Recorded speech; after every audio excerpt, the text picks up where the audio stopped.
You're listening to Wanderlust Diaries, the ultimate travel podcast for solo female travellers 40 and beyond who are ready to explore the world.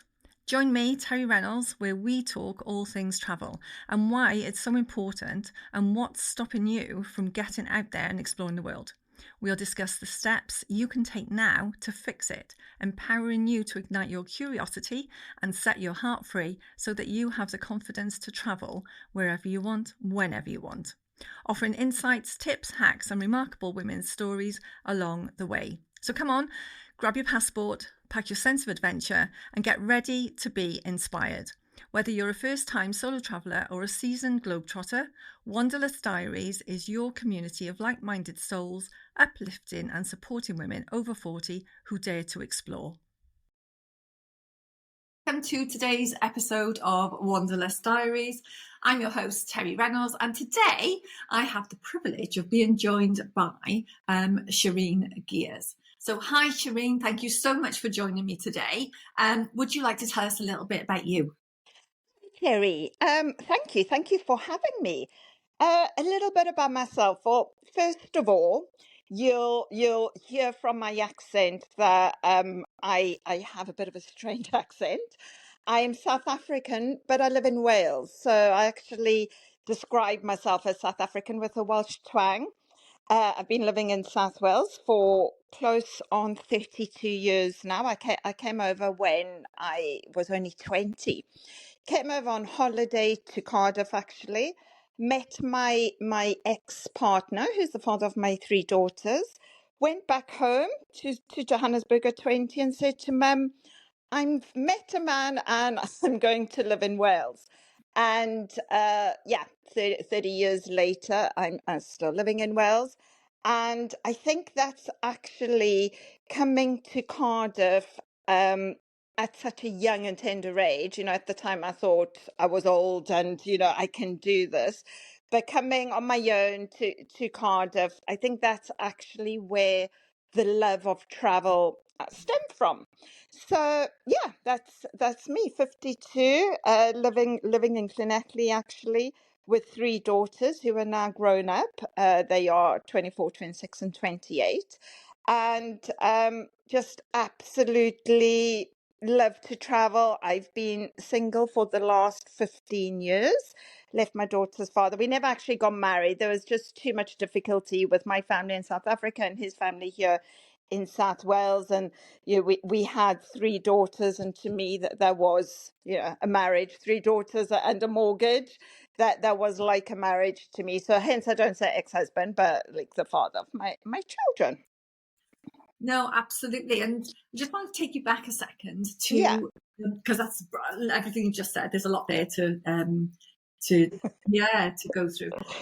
So when you first came to South Wales from South Africa, what was it? Was it the diversity? What was it that obviously you met your partner, but obviously you loved it here as well. So what was it?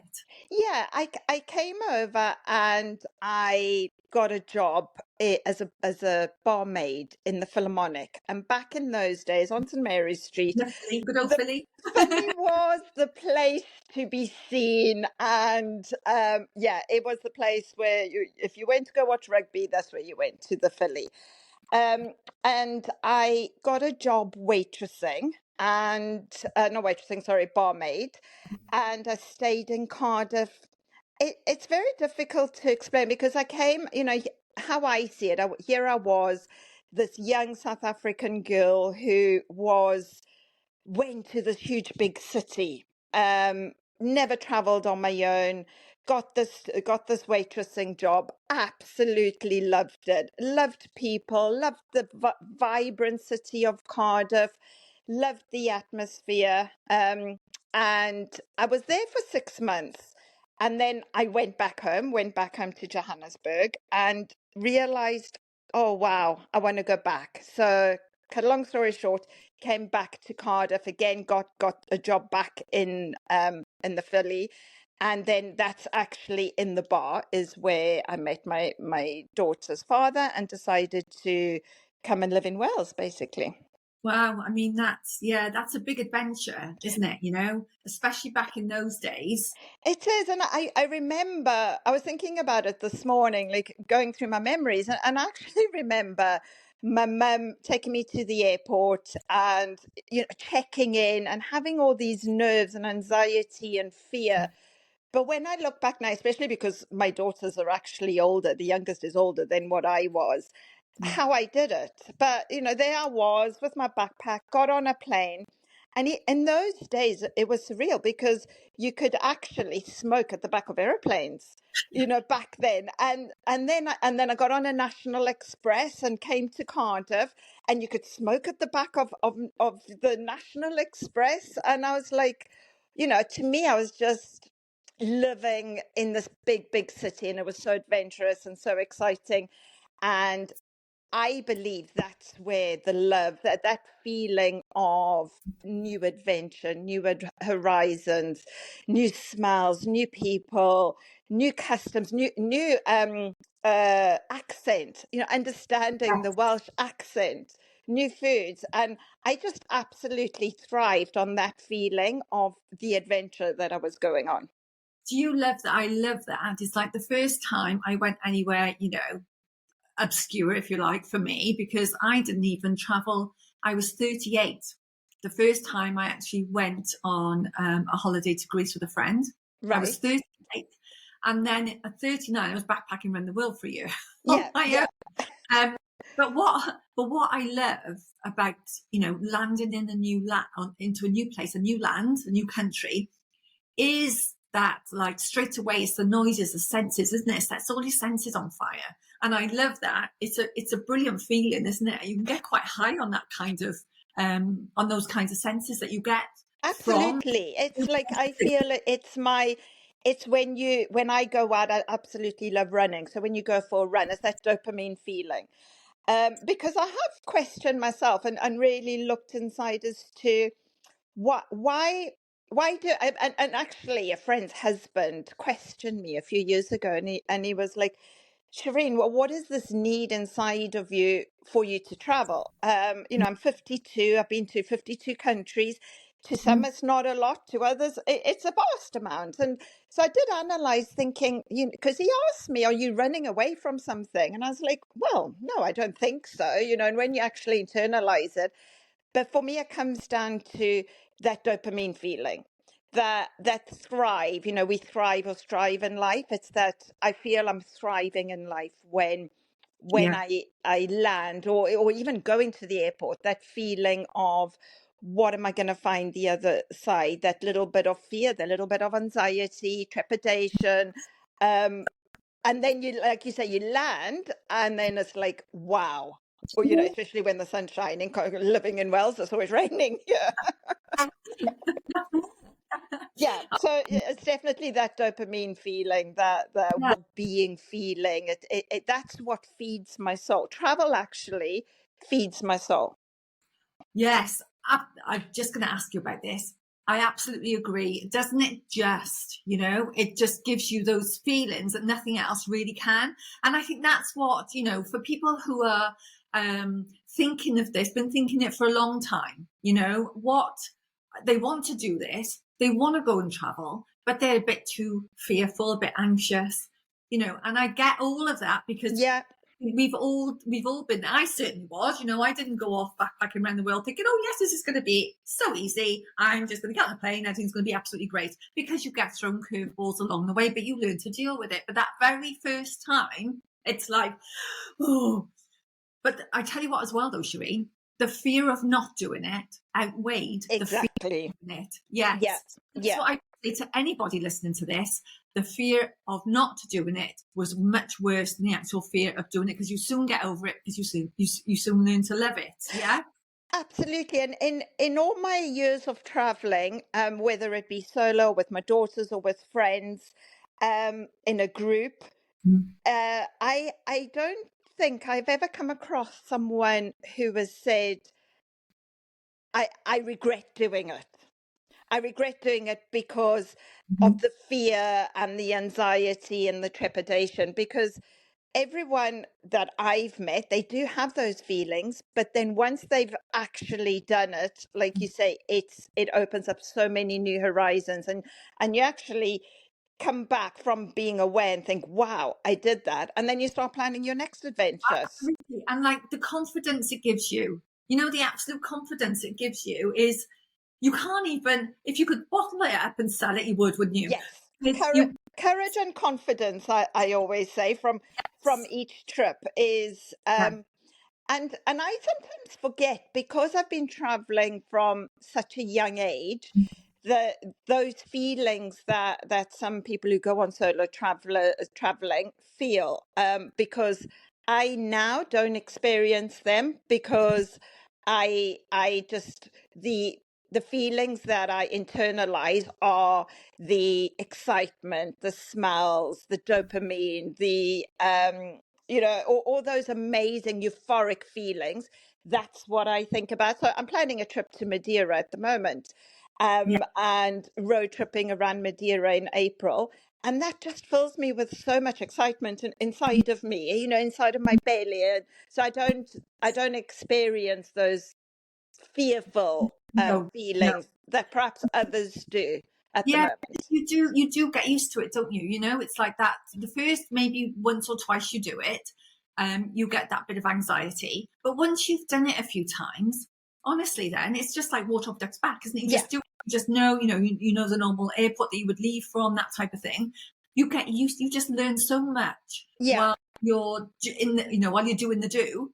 That the next time you go to do it, it just becomes second nature. It just exactly. becomes nature. I know, and I know, like for those people who are listening, thinking I don't think so, it really does. And like me and Shareen can sit here all day and tell you how brilliant it is, but at Yeah. the end of the day, they do have to go and try it themselves. Like even something simple, like this afternoon, I'm going to take myself off to the local cinema on my own.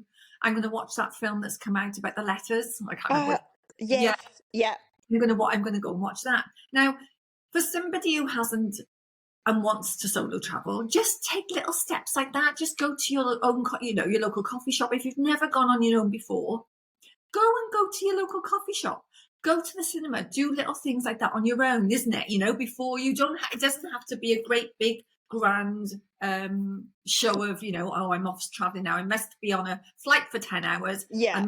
must go for 3 weeks, and it doesn't have to be like that. And the smaller the steps you take to start with, the more confidence it'll give you. Just those little things, wouldn't you agree? Absolutely. Just that those little baby steps for anyone who's feeling fearful, but they do want to travel. I completely agree with what you're saying. Is take baby steps. I took a group of ladies for a walk a couple of weekends ago on the Gower, and none of them knew each other. I just put it on a group. I said, I'm going for a walk. Whoever wants to join me. And every single lady that arrived felt nervous, felt anxious because they don't know. They don't know the other ladies that are going to be there. What am I going to talk about? Are they going to like me? And all these fears that we go through. But we all did a little introduction, starting with myself, and within 15 minutes, they were chatting, they were forming these friendships, they were forming a bond, and then you could hear the conversations of, oh, would you like to have a coffee? Let's meet up for coffee. So it's all these little baby steps of putting yourself out there to do things solo, to do things on your own, go for a walk perhaps with a group, because that would give you the confidence that actually you can do something on your own. Like you say, Terry, go to the cinema, go for a meal, go and join a group. I don't know, cold water dipping here in Wales. Obviously, not everyone has access to the sea, but if you live near the sea, joining something that gives you that bit of confidence and courage, because that'll make you realize actually I can do this. You I know, can take the next step and go on my own.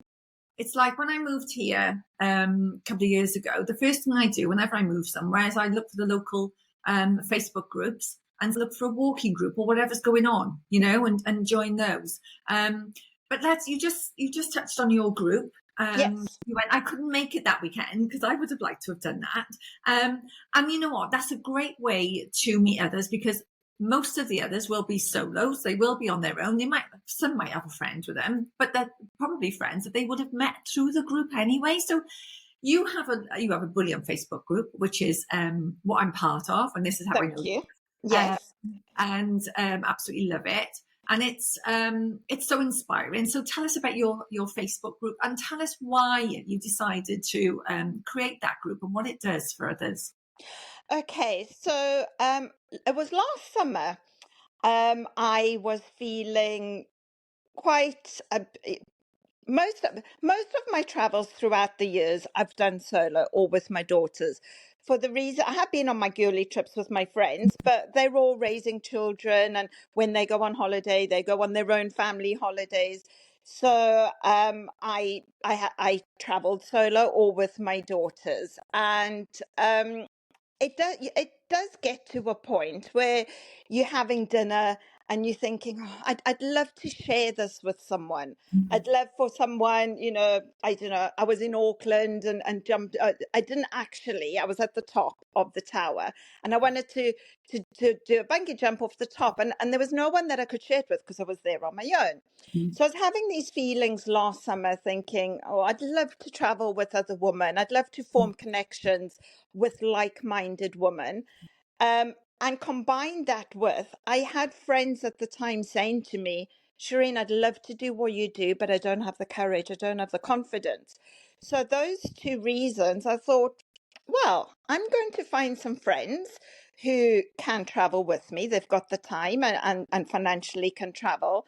And at the same time, empower women who don't have the confidence to travel solo. So I thought, living here where I do in South Wales, I know the Gower coastline. I'm going to book a couple of glamping pods at our local Three Cliffs. And I'm going to take some women on a walk and we'll go cold water dipping. We're just going to have an amazing time. So I thought I'm going to start a Facebook group and see who wants to come. And if I had 10, that was my target. If I could take 10 ladies, that would be amazing. And we ended up having close to 30 who came all from England.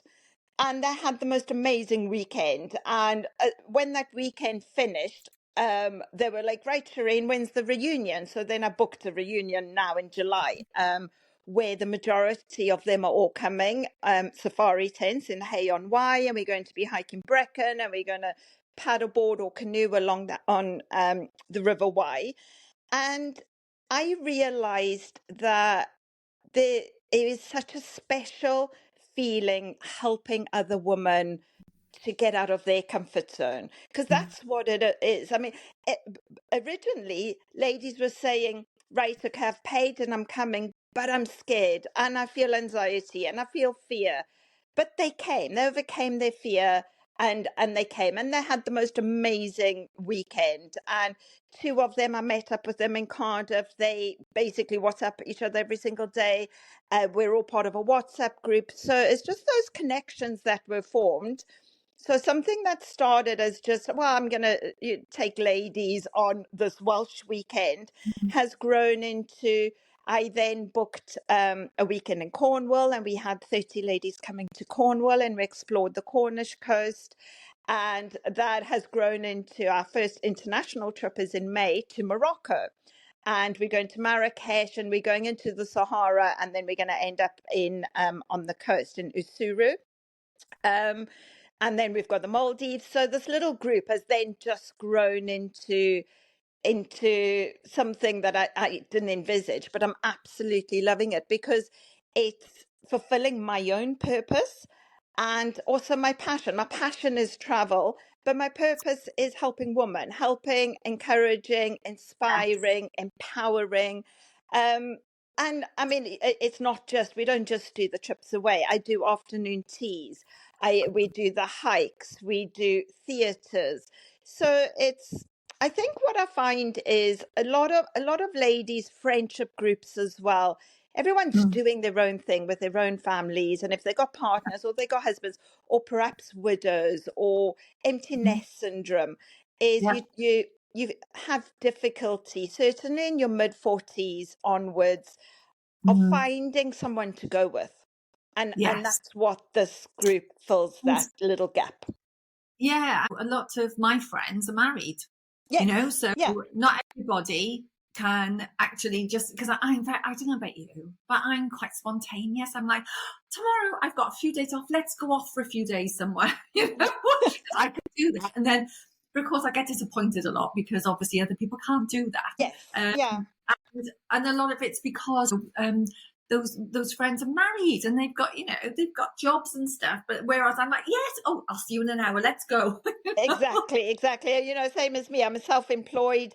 I can go, I can go as and when I want, and majority of my friends go with their husbands or with their partners Yes. or with their children or their extended families. So, Yeah.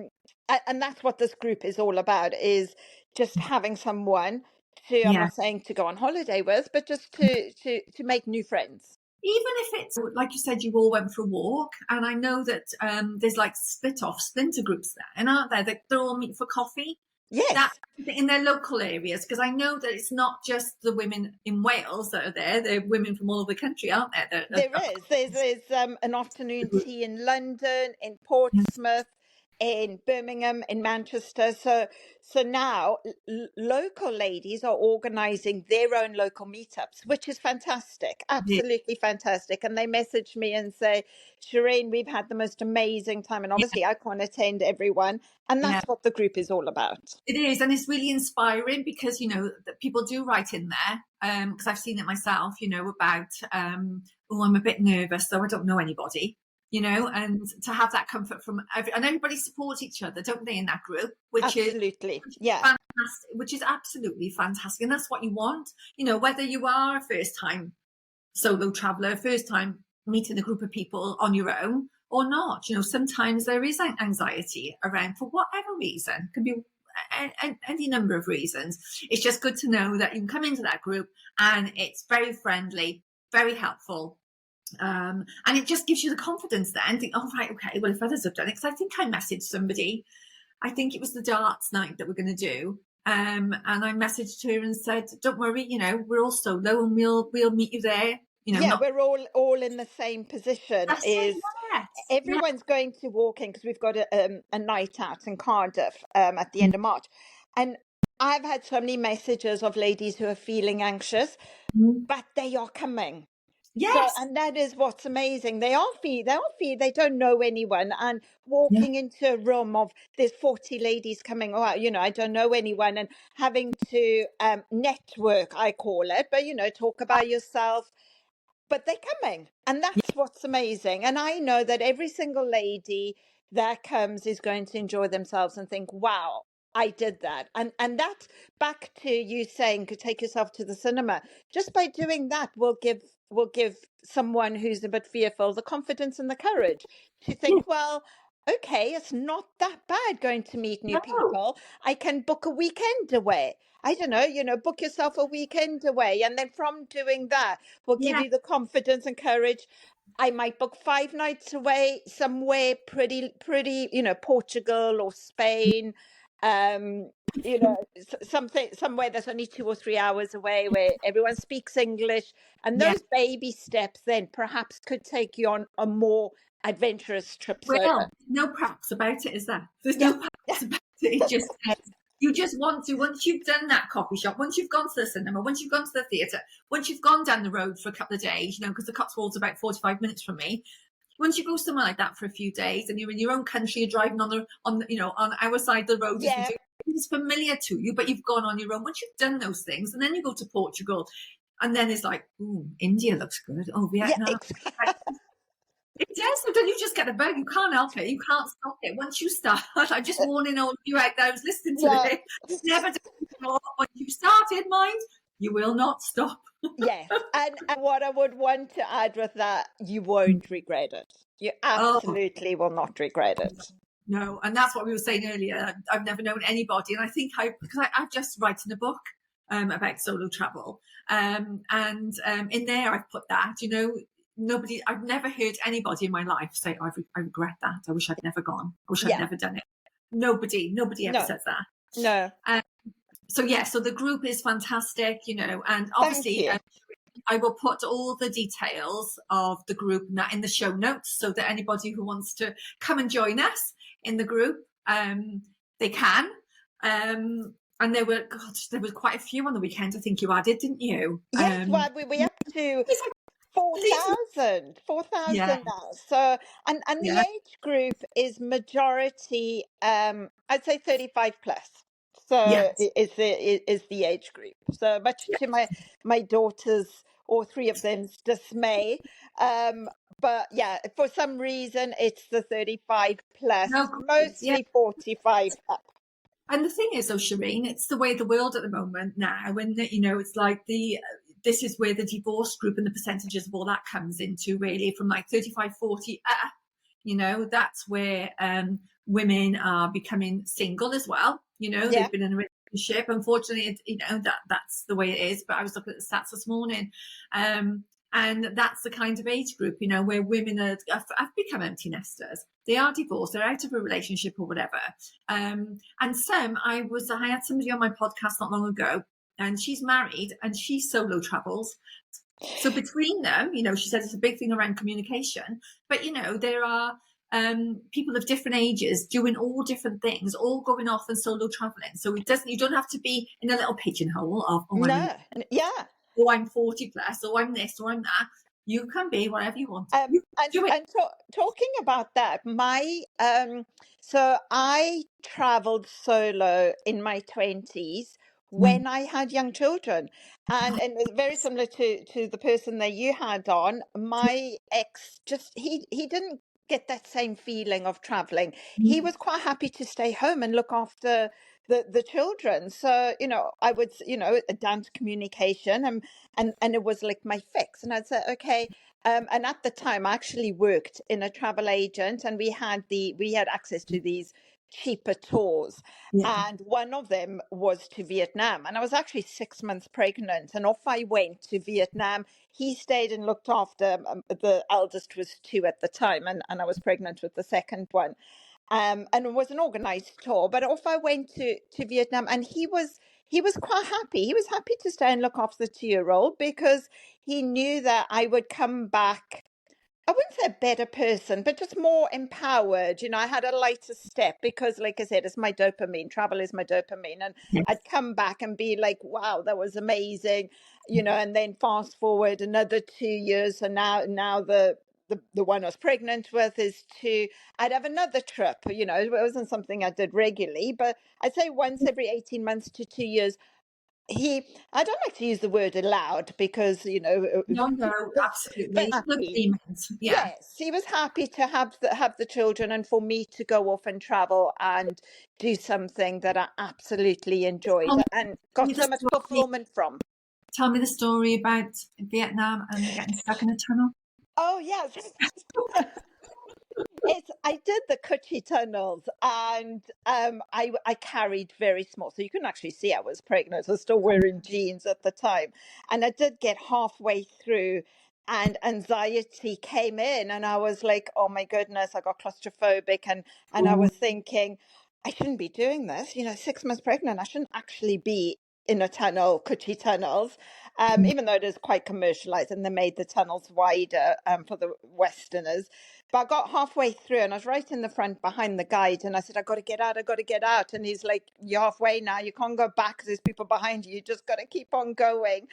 Um, but I've got an amazing, amazing photo of I was pregnant with my second daughter. And then when she was about 19, she went back to exactly the same spot because all my daughters, as chip off the old block and they travel yes, of course. extensively. And so she took a photo or had a photo taken in exactly the same spot. And I cherished that photo because a photo of me pregnant with her. And then Yeah. she went and did it. And then my youngest and my eldest went traveling to Vietnam last year. And they went and recreated that same photo. So there's a photo of me at 20, I think I was 25, then all three daughters in exactly the same spot the mum was. And yeah, it's amazing. I love it. No, that's amazing. That is, yeah. And also, you've walked Camino. I have. I walked the Yep. Camino solo. Yeah. Which was Oh my gosh, it was so difficult. It was so tough carrying my own backpack. That was amazing. I've done that.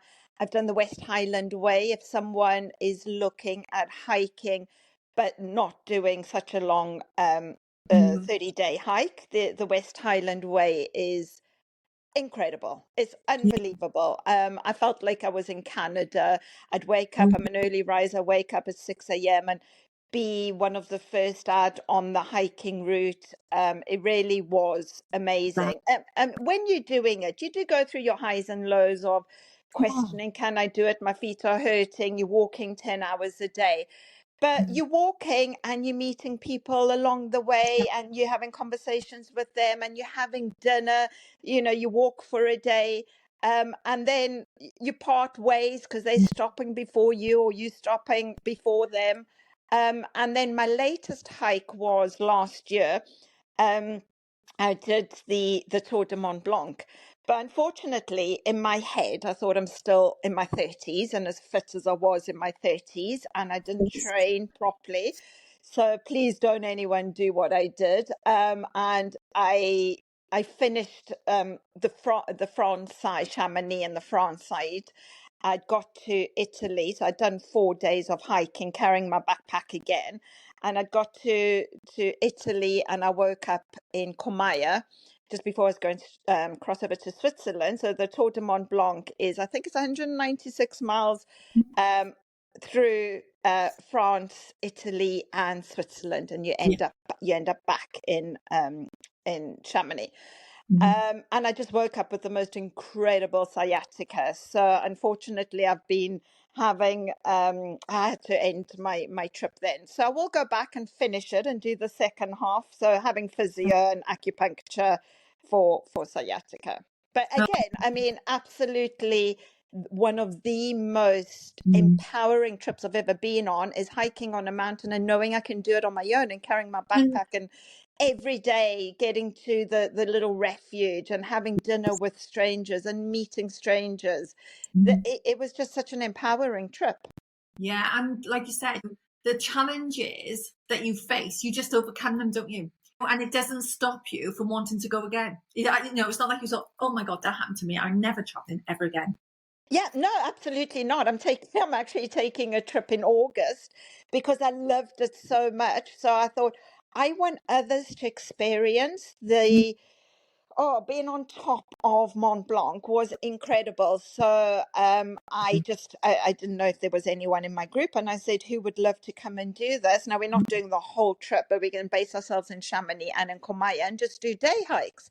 Yes. And I'm taking 7 other ladies. At the moment, I don't even know if I can hike because I haven't hiked since.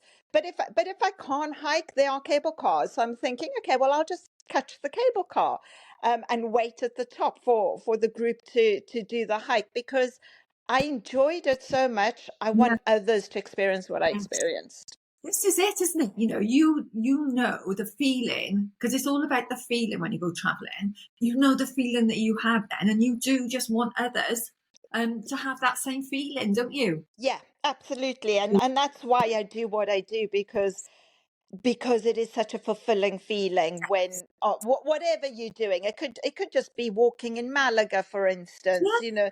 There's Camino del Rey, and it's an 8 kilometers around a mountain, takes a couple of hours. But just even doing that, when you're finished, it's breathtaking, but it's that sense of achievement and fulfillment. So yeah, well, whatever anyone who's listening to this, you don't need to go hike Mont Blanc. Just take those baby steps Yeah. to do, if you're in the lakes or the peaks, or obviously here in Wales, we've got the Brecon Beacons, and Yes. yeah. And yeah. Love. I absolutely love all of that, and it's true. Everything you said there is absolutely true about the feelings, the sense of achievement. So where in the world, because obviously you've been to a lot of places, Yeah. where in the world would you return to? Well, this year, so I like to travel to new places. Yes. for obvious reasons. So I'm going to Madeira because I've never been to Madeira, and the hiking in Madeira looks incredible. So I'm going there next month. I also want to do Jordan and Amman, so I haven't done that. I'm going to do that this year. But where Nice. would I return to? Morocco. I I, absolutely I did ask you about a list of three. Which yes. three countries did you love? And one were that they were Okay. Guatemala, Mexico, and Indonesia. Um, Yes. so, but you've just mentioned Morocco. So you would. I've never been to Morocco yet. I'm so dying to get there. Yeah, I mean, Morocco is so diverse and such, and maybe it's that African in me because, yeah, I've been to Morocco about 5 times. So there's the question is where would I return to as opposed to where are three amazing places that I've been to. So Mm, my top three places that I've been to are Guatemala. I mm, actually, my middle daughter was doing a diving masters in Honduras, mm, and sorry, this isn't Guatemala. She was doing diving in Belize. And I yeah, thought, oh, we're going to go and see her. So mm, I booked to go, myself and my daughters booked for us to go to Belize, Guatemala, and Costa Rica. mm, And I would say Guatemala is perhaps the top country I've been to, just the culture and how beautiful and vibrant and the food and we backpacked for 3 weeks through Guatemala, staying in mm, hostels, mm, which was incredible. mm. That my next country then is so the same daughter was in Honduras, and I thought, I've never been to Mexico, and Day of the Dead's coming up. So I Oh, asked her, does she want to meet me in Mexico for Day of the Dead? And we backpacked Mexico for 3 weeks, which so many people say to me, are you crazy? Mexico, we have all these preconceived ideas mm, of gangs and drugs and yeah, everything else. yeah. It was incredible. It really is a once in a lifetime going to Mexico for Day of the Dead.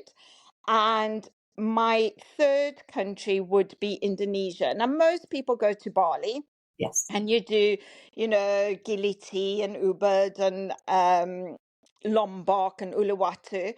But we went to Indonesia where we did all of those again.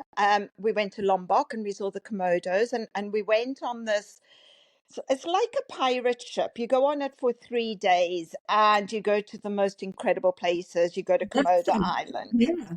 And like you sleep, we actually slept on top of the deck with 30 other people, arm to arm with these strangers. No running water, very basic facilities.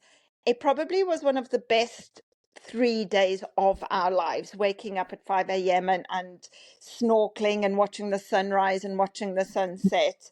But then we did a road trip. We hired a guide and we did a road trip of 4 days, and we went to a volcano, and we went to a crater that gives off sulfuric acid, and you have to wear gas masks. And again, it's one of those situations like when I was in Vietnam in the tunnel where I'm standing there with my daughters thinking, should I be doing this, with a gas mask on and there's sulfuric acid, and it gets this blast, and the guide shouts, close your eyes. And you're thinking, oh my gosh, should I be doing this? But again, it was so exhilarating and such an eye opener. So yeah, Indonesia again is one of my top three countries Yeah. outside of the traditional Bali. Yes, yeah, no, brilliant, and that's why we love those. We have great memories, don't we? Because it's something a bit outside the norm, if you like, outside the box that Yes, yeah. we associate with traveling, holidays, that type of thing. So, on that note, do you have any tips for our listeners so that when they go off solo traveling, they've got these handy tips that they can take with them? Well, it would start with obviously research. Is to have a very basic. Well, I mean, I have a basic itinerary, but if you're one of these people that you are quite nervous, do your research. There's so much out there at the moment. You can Google, I don't know, a 2 week tour of wherever. And there's so many blogs out there. So do your research. If you are worried about having your accommodation pre-booked, then certainly pre-book your accommodation.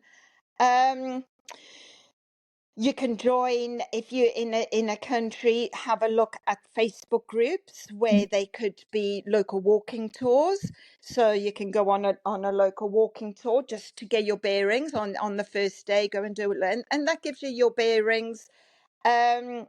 Facebook groups are amazing. So at the moment, I'm in a Facebook group for Madeira, and so then I see all of the different itineraries, and then I write down, okay, day one, this is what I'm going to do. Day two, this is what I'm going to do. And as we discussed earlier, is perhaps start with a UK break that gives you your confidence, and then as baby steps, and then perhaps go on to somewhere that's only 2 hours away.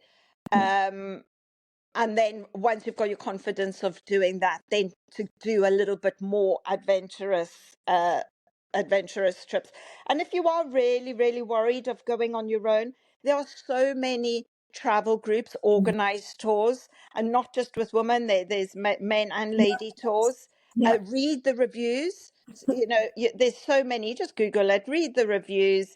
And go with a tour that fits in with your budget. And that might be the stepping stone between going solo, going on your own, is you have that little stepping stone to go on an organized travel group, because that would give you confidence and courage to go on your own. It takes all that anxiety away of, when I land, what do I do? How do I get from A to B? And all of those logistics are taken care of for you. Yeah. So I think that's a brilliant piece of advice there.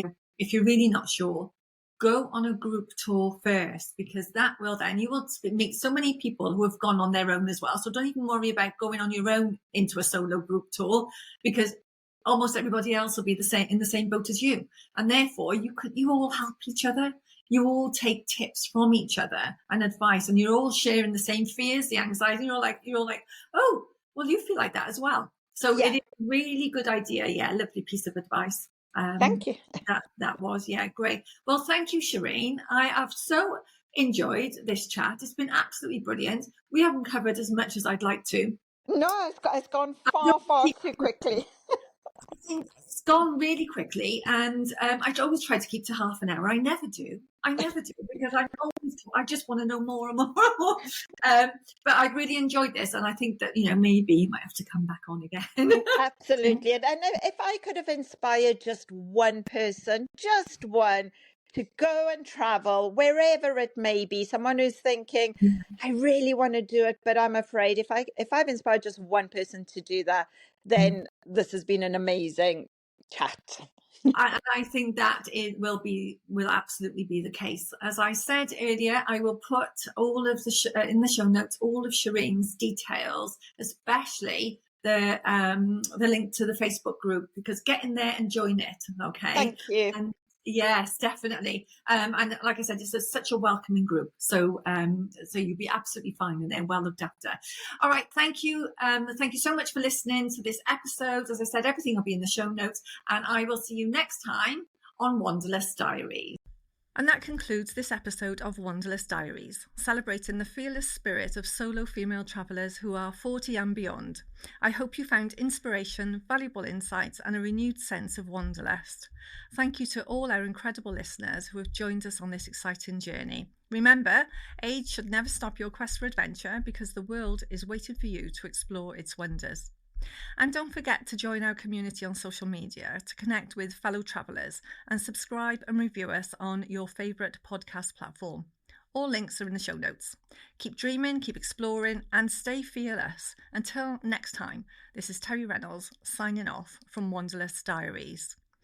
Psst, don't keep me a secret. Please tell your friends and fellow travellers.